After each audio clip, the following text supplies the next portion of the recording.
Užpakavom siuntą, žmonės užsakė stalo žaidimus. Žaidimai pasaulyje žinomi, bet jie tinka vaikam, kurie jau mėgsta stalo žaidimus žaisti ir kurie jau paiso taisyklės ir kuriem toks laiko praleidimas yra įdomus.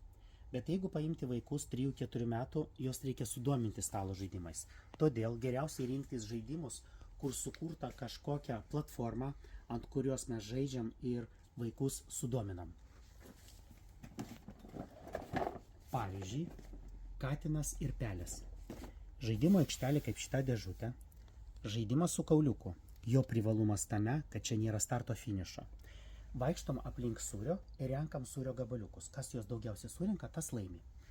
Žygiuojam, atsistojam ant langelio, kur nupiešti 2 sūrio gabaliukai, paimam 2 sūrio gabaliukus. Atsistojam ant langelio su kopėtėlėm, lipam su peliuku į viršų, šokam į vidų, kažkur tai peliukas iškris. Jeigu pataikė prie katino, reikia sūrio gabaliuko grąžinti į banką. Jeigu pataikėm ant langelio valdymas katino, katinas statom tėčiui, mamai, jiem reikia sūrio gabaliuko atiduoti. Visas žaidimas vyksta, kad mes sūrį tai gaunam, tai atiduodam, tai gaunam, tai atiduodam. Tai vaikas sudomina žaidimu, jam padaro įdomias nuotykius, čia žaidimas kaip pasaka. Ir su tokiais žaidimais vaikai puikiai praleis laiką ir tada jie pasidarys mėgėjais ir jiem bus įdomu žaisti sudėtingesnius žaidimus. Ir jie jau žinos, kad čia įdomus laiko praleidimas.